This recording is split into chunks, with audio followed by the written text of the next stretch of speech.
Sveiki, esu humanitarinių mokslų daktaras Andrius Martinkus ir tęsime mūsų pamąstymus apie kintantį pasaulį ir apie lietuvių tautos, Lietuvos valstybės likimą šitame kintančiame pasaulyje. Dėkoju už jūsų rėmimą, dėkoju už jūsų komentarus, už jūsų patiktukus, už tai, kad prenumeruojate. Ir kągi, šiandien pakalbėsime apie prezidento rinkimų rezultatus. Dabar visi, kas netingi komentuoja, tai aš irgi įkišiu savo trigrašį. Turbūt daugelį normalių žmonių prezidento rinkimų rezultatai daugiau arba mažiau nuvylė. Ir aš irgi buvau vienas iš jų. Iš karto po to, kai tapo žinomi rinkimų rezultatai, mane irgi trumpam buvo apėmęs toks lengvo nusivylimo jausmas, nes, kągi, ir vėl antrame ture tas pats Nausėda, ta pati Šimonytė, kaip ir prieš 5 metus. Iš pirmo žvilgsnio atrodo, kad niekas nepasikeitė. Esame toje pačioje dvokiančioje landsbergizmo baloje. Bet kuo toliau, tuo mano nuotaika darėsi vis geresnė ir dabar aš visiškai nuoširdžiai sakau, kad rinkimų rezultatai yra labai neblogi. Ir tai nėra savęs guodimas, savęs raminimas. Ir pasakysiu, kodėl. Pagrindinis klausimas yra toks, ko mes norime Lietuvoje. Ar mes norime esminių pokyčių Lietuvos valstybėje, ar tik kosmetinių patvarkymų. Ir štai čia reikia suprasti tokį labai svarbų dalyką. Esminiai Lietuvos valstybingumo pokyčiai 20 amžiuje niekada nevykdavo rinkimų metu. Dar daugiau. Esminiai Lietuvos valstybingumo pokyčiai 20 amžiuje visada buvo sąlygoti globalių geopolitinių pokyčių. Kitaip tariant, visi esminiai Lietuvos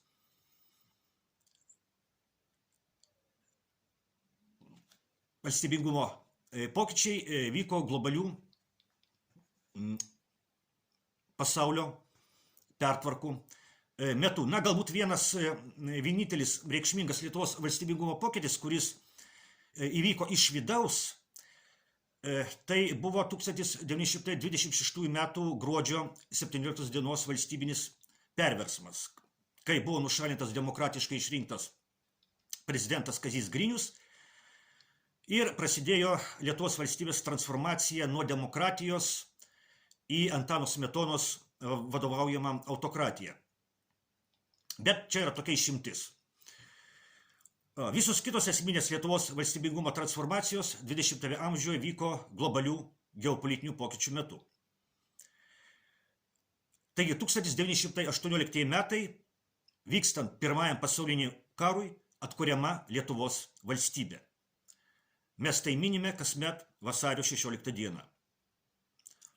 Vykstant Antrajam pasauliniam karui, šitas Lietuvos valstybingumas yra prarandamas, nors negalima sakyti, kad Lietuvos valstybingumas yra visiškai panaikinamas. Nuo 1940 metų Liepos 21 dienos Lietuvos valstybingumas egzistuoja Lietuvos tarybų socialistinės respublikos pavidalu.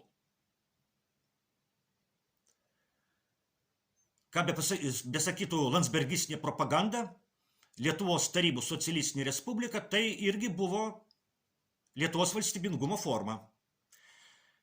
Pirmasis LTSR konstitucijos straipsnis skelbė, cituoju, Lietuvos tarybų socialistinė respublika yra socialistinė visaliaudinė valstybė, išreiškianti darbininkų, valstiečių ir inteligentijos, respublikos visų tautybių darbo žmonių valią bei interesus. Citatos pabaiga. Taip, LTSR nebuvo nepriklausoma valstybė, tai buvo okupuota valstybė, bet tai buvo valstybė. Nepaisant, ką čia bešnekėtų liberalistinė, landsbergistinė propaganda ir prasidavę istorikai. Todėl kasmet kovo 11 dieną mes švenčiame ne Lietuvos valstybės atkūrimą, o Lietuvos nepriklausomybės atkūrimą. 1990 m. kovo 11 d. LTSR aukščiausioji taryba paskelbė Lietuvos nepriklausomybės atkūrimą. Ir tai vėlgi atsitiko vykstant globaliems geopolitiniams pokyčiams. Baigėsi vadinamasis šaltasis karas, kuriame vakarai, vadovaujami Jungtinių Amerikos valstijų, nugalėjo Tarybų socialistinių respublikų sąjungą. Ir dėka šito geopolitinio globalaus pokyčio tapo įmanomas Lietuvos nepriklausomybės atkūrimas. Taigi, 3 esminės Lietuvos valstybingumo transformacijos 20 amžiuje, visos jos vyko globalių geopolitinių pokyčių sūkuryje. Pirmasis pasaulinis karas, antrasis pasaulinis karas, galiausiai šaltasis karas. Ir dabar einame jau prie pagrindinio dalyko, kodėlgi aš sakau, kad prezidento rinkimų rezultatai yra geri. Todėl, kad šituose rinkimuose dalyvavo ir visai neblogai pasirodė kandidatas, kuris adekvačiai reaguoja į dabar vykstančius globalius geopolitinius pokyčius. Adekvačiai tai reiškia tinkamai, žiūrint iš Lietuvos nacionalinių interesų požiūrio taško. Turiu omenyje, aišku, Eduardą Vaitkų. Tai žmogus, kurio dabartinio landsbergistinio Lietuvos režimo požiūrių apskritai neturėjo būti šiuose rinkimuose. Eduardas Vaitkus labiausiai gadino nuotaiką landsbergistams šitose rinkimuose. Todėl sistema, landsbergistinis režimas iki galo stengiasi apsunkinti Vaitkui dalyvavimą šiuose rinkimuose. Vis dėlto, nepaisant visų trukdymų, Vaitkui pavyko surinkti daugiau kaip 7 procentus rinkėjų balsų. Tai yra 5 vieta tarp 8 dalyvavusių prezidento rinkimuose kandidatų.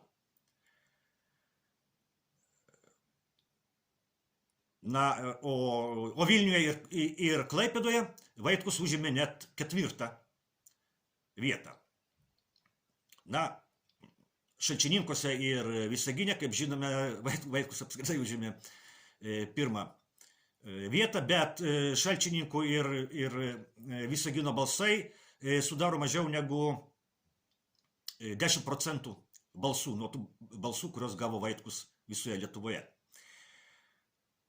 Dar kartą pabrėžkime, kad 20 amžiuje visos esminės Lietuvos valstybingumo transformacijos vyko ne dėl vidaus politinės kovos, o dėl globalių geopolitinių pokyčių.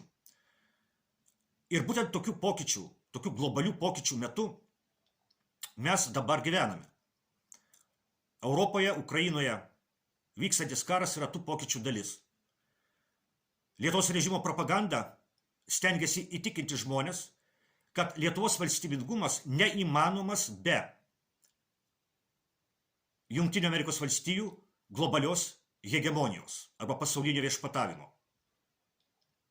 Lietuvos propaganda, Lietuvos landsbergistinio režimo propaganda teigia, kad jeigu ne Amerika, tai čia rytoj ateis Rusija, visko okupuos, visus užmuš arba ištrems į Sibirą, uždraus lietuvių kalbą, priveš visokių totorių ir kitokių žmonių.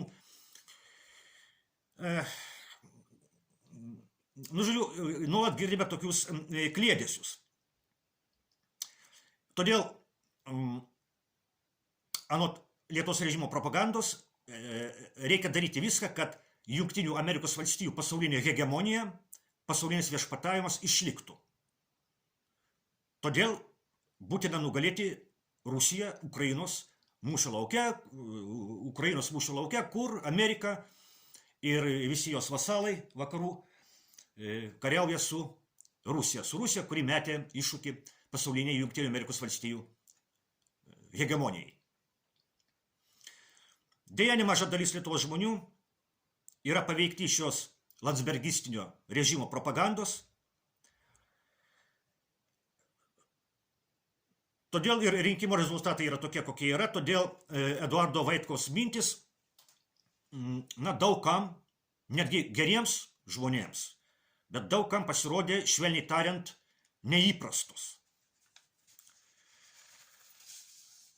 Tai neįprastos, jeigu pasakyti švelniai, o jeigu pasakyti nešvelniai, jeigu pasakyti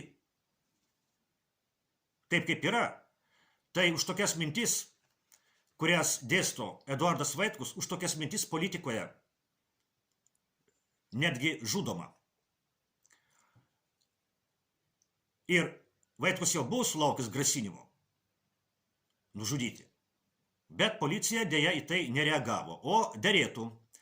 Nes visai prieš kelias dienas, turbūt visi žinome, kad buvo pasikėsinta į Slovakijos ministrą pirmininką Robertą Fico, dabar jis yra sunkiai sužeistas, bet tikėsimės, kad išgyvens.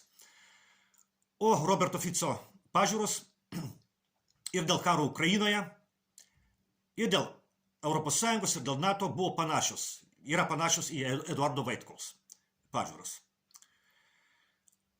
Vis dėlto nepritariu tai nuomonei, kad rinkimų rezultatai rodo, jog dauguma Lietuvos žmonių yra už karą arba yra aršus rusofobai. Yra tokia nuomonė, mano gerbiamas blogeris Vygantas Kelertas neseniai išdėstė tokią nuomonę, bet čia aš drįsiu nesutikti su Vygandu. Tai balsai už Šimonytę tai yra vienareikšmiškai karo partijos Lietuvoje balsai, globalistų karo partijos Lietuvoje balsai.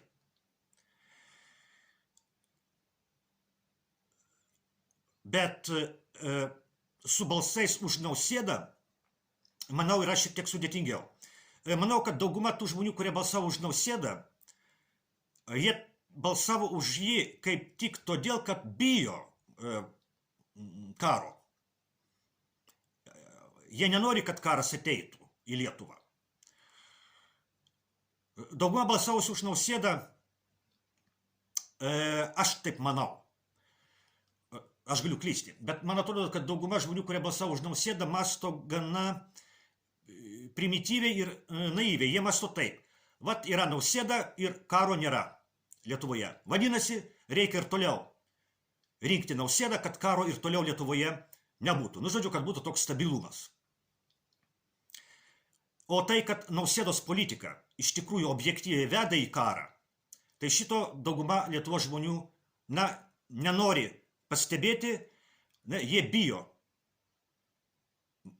pažvelgti tiesai į akis, sakykime taip. Jie save apgaudinėja, ir jie mano, kad Nausėda, jie supranta, kad Šimonytė taip tai yra karas, o Nausėda yra toks, kuris išgelbės Lietuvą nuo karo. Kągi, jie klysta, bet taip yra.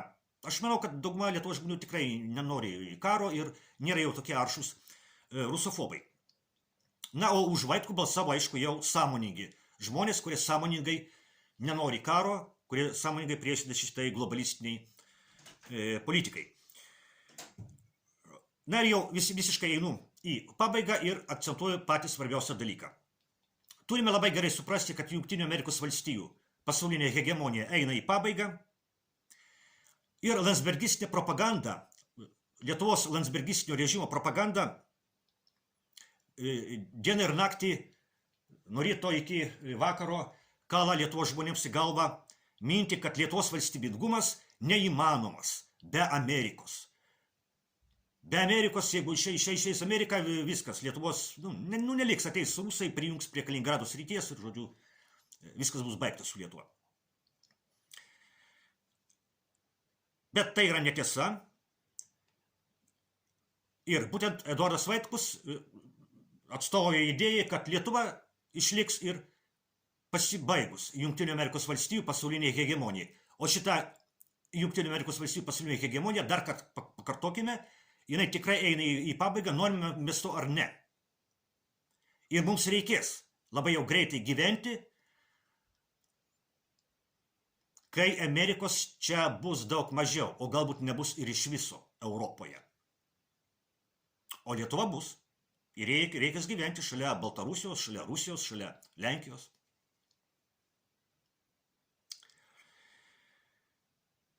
Na ir todėl Landsbergių režimas taip nekenčia Rusijos. Kadangi Rusija meta iššūkį šitai pasauliniai tvarkai, vienpoliai pasaulio tvarkai ir